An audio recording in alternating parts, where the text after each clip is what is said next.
Good evening, everyone. So it's been a while since we've done a drink, and the summer is flying by. And today in Vermont was hot, humid, and really tropical. So we thought we'd revisit our tiki drinks that we did last summer this time. And we're really out of practice with this. So, and I've also done most of the common tiki drinks, so we're getting into some more obscure ones.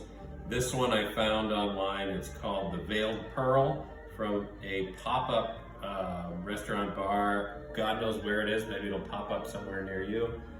Called the Veiled Pearl, and this is their signature cocktail. And so one thing I've learned about tiki cocktails, I've joined a bunch of like online Facebook tiki cocktail groups. There are some serious tiki nerds, and they love their rum. And most of the tiki drinks have a lot of different rums in them. Like you think there's only one kind of rum. There's a rum for every day of the year. So this one has 4 different kinds of rum in it. And there's so many ingredients, like most tiki drinks. I had to write down the recipe because there's too much going on. But it calls for an aged Jamaican rum, and that's Appleton Estate 8-year that I've got there.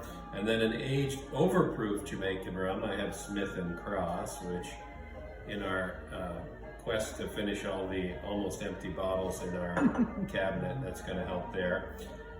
It calls for a black strap rum, and I've got Cruzan black strap rum. Black strap rum is controversial. Some people will tell you there's no such thing as black strap rum. It's a relatively new creation, I think. And it's basically just an aged rum, or even just a unaged rum that's been mixed with blackstrap molasses. So it has a really kind of heavy molasses flavor. Blackstrap, if you ever had blackstrap molasses, it's very heavy, very thick. And then this also calls for a little bit of aged Martinique rum. And Martinique rum, also known as rum agricole, is made by a different process than most of the other rums. And it's made from a more straight from the sugar cane, so it has more of a earthy kind of flavor to it. I don't actually have any rum agricole. It's hard to find, or agricole. I don't know how you say it. My Latin makes me want to say agricola. Whatever. This Keating is rolling in her grave. So what I'm using is the closest thing that I have to that, which is a barrel-aged cachaça. They wanted an aged Martinique rum. I don't have an aged Martinique or an aged agricole rum, but this is Novo Fogo barrel-aged cachaça. Cachaça is Brazilian, so it's not even from the Caribbean. It's a form of rum. It's made from sugarcane, but it is the closest thing that I've got to it. It's got that same earthy taste because of the way that it's made.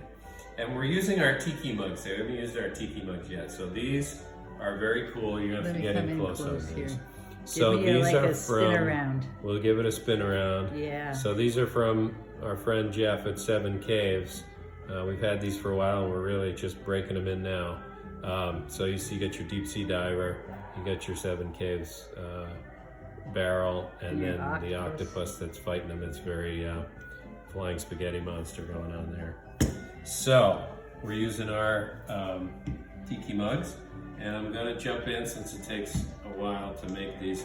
So the recipe I've got, I'm going to make 1.5 times. The recipe I've got calls for 1 ounce of the Jamaican aged rum per drink. I'm going to go 1.5 just because it seems like this recipe may not fill our big tiki mugs here.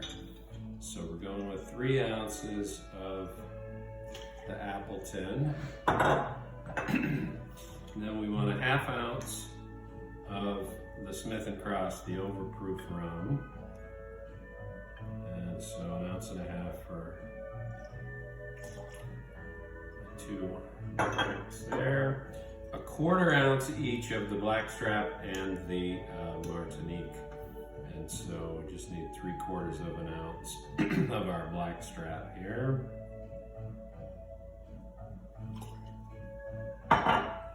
And 3/4 of an ounce of, I'm using cachaça. It should be Martinique rum, but I don't Ready? There we go. It's going to be all wrong. All rum. Yeah. I think it's going to have the same flavor profile. When you mix, 4 different rums, it should turn out, who knows which cap goes Rummy? to which one here. Very rummy. Very rummy. All right, and then we also have some fruit juice as usual in our tiki drinks. This is fresh squeezed lemon juice, and you know what? I didn't squeeze enough. I need another ½ ounce of that. Good thing we have a couple lemons left. It's a good thing. I'm going to have to grab and squeeze another lemon because I only made an ounce because I was not thinking. I'll need an ounce and a half of pineapple juice. Oh, yay. Yeah, your favorite. My favorite. Your favorite. And then an ounce and a half of, this is for 3 drinks that I'm making, an ounce and a half. This is Demerara Syrup. This is a rich Demerara syrup. It's 2 parts sugar to 1 part water. Ooh, look, a lemon.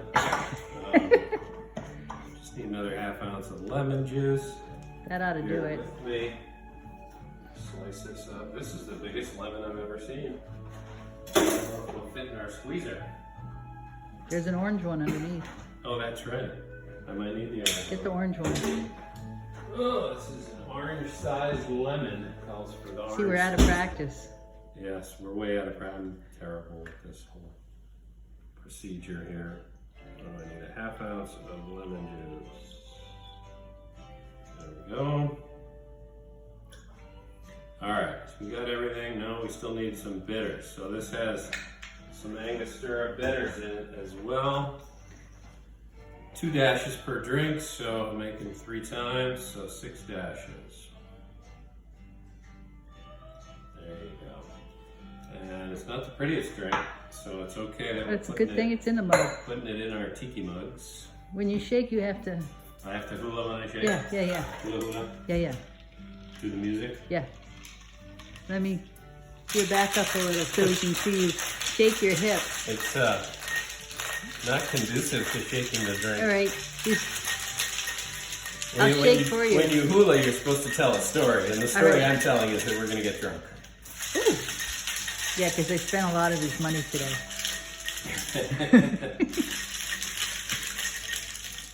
All right, it's sufficiently shaken, and here's how out of practice I am. I don't have a strainer. Oh, at hand. God, we're way out of. All the strainers are in the dishwasher. Maybe because we didn't have a This cocktail crappy old one before here. we made the cocktail. We didn't, did we? No. We're too sober for this. Yeah. You have no idea what this is going to taste like. No, I've never tried this drink. I just found it online. I said this sounds like it'll do the trick.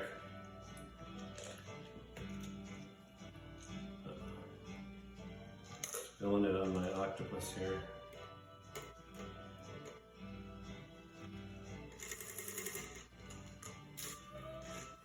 There we go. Throw a little more crushed ice on top there. Is it crushed? This is crushed. Was crushed a minute ago. Now that we have a new refrigerator, Yes, that we crushes no longer ice. have to deal with the world's worst ice maker. The world's worst ice maker, world's worst refrigerator. All right, And my garnish cake for fridge. this. A pineapple leaf and a giant sprig of mint. That's giant, all right. Yep. And of course, you can't drink that without a straw. Smell mint. No, All right. you've got to shaky Are hands. you going to be able to pick that up with your one hand? That's a big mug. Holy, maybe I'll come down to it. Come down and sip. Yeah, look at this. Oh, look at this beauty. Didn't he, now maybe I'm wrong, but didn't he have like the fancy tiki mug? Yeah, Did Jeff so- have a fancy tiki mug guy? Make Yeah, this? so the signature on the bottom is Yeah. Thor. Thor is like the most famous Look at that. tiki mug artist in the world these Jeff days. doesn't fool around. No. Mmm. That's tasty. It's very similar, since it's got so much rum in it, it's very similar to a lot of other Tiki drinks? tiki drinks. A lot of rum drinks. We still got that. It's got that funky rum. That's a good mix of rum. You can see why people like to use all the different types of rum. And it's good. You can't even taste the pineapple juice in there. No. No. And the bitters set it off just nicely. That's a good drink. Random find on the internet. Yes. Cheers to what's left of summer and tiki season. And 7 Caves. I didn't use any 7 Caves rum. We need more. They want an authentic Jamaican rum, and this is from San Diego, so it's better than Jamaican rum. Alrighty. Cheers to the veiled pearl, everybody. Cheers.